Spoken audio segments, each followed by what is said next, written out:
மறுபடியும் ஜெயிக்க போகிறது நாங்கள் தான் அப்படின்னு திமுக கூட்டணியில் இருக்கிற ஒரு முக்கியமான தலைவர் பேசியிருக்கார். யார் அவர்? விடுதலை சிறுத்தைகள் கட்சி தலைவரும் எம்பியுமான தொல் திருமாவளவன் அவர்கள். அவர் தான் இப்போ அவர் என்ன சொல்கிறார் அப்படின்னு பார்த்தீங்கன்னா, மறுபடியும் முதல்வர் மு க ஸ்டாலின் அவர்கள் தான் ஜெயிக்க போகிறாரு அப்படிங்கிறத கான்ஃபிடென்ட்டாக சொல்லியிருக்காரு. அது சொல்லும்போது என்ன சொல்கிறாருன்னா, முதல்வர் ஆல்ரெடி சொன்ன மாதிரி இது இந்த தேர்தல்ன்றது 2 கட்சிகளுக்கு இடையில் நடக்கிற தேர்தலோ இல்லை 2 அணிகளுக்கு இடையில் நடக்கிற தேர்தல் கிடையாது. இது ஒரு கருத்தியலுக்கு இடையிலான போட்டி.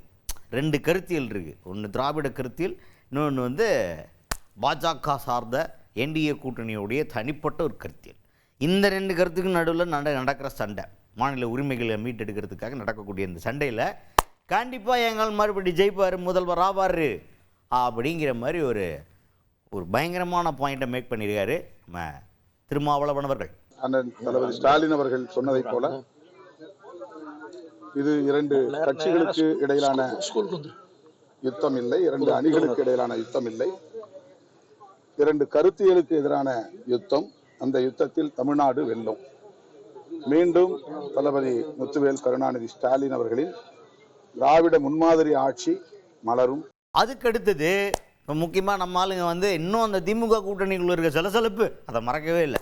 அந்த சலசலப்பு தொகுதி பங்கீடு இருந்தப்போ இருந்துச்சே, அது தேர்தலில் பிரதிபலிக்குமா அப்படின்ற மாதிரி ஒரு கேள்வி கேட்டாங்க.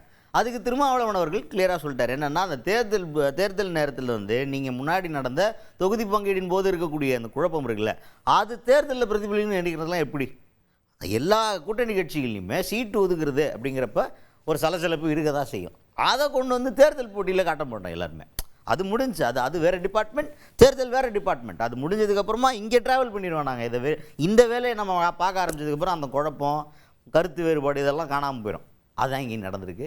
அதெல்லாம் எப்பயோ லாங் கான் அப்படின்ற மாதிரி பேசியிருக்காரு திருமாவளவன் அவர்கள். அதெல்லாம் வெறும் யூகங்கள் தான். தேர்தல் நேரத்தில் பேச்சுவார்த்தை நடக்கிற போது இது போன்ற முரண்பாடுகள் அல்லது கருத்து மாறுபாடுகள் வருவது இயல்பான ஒன்றுதான். ஆனால் அது கூட்டணியை எந்த வகையிலும் பாதிக்காது.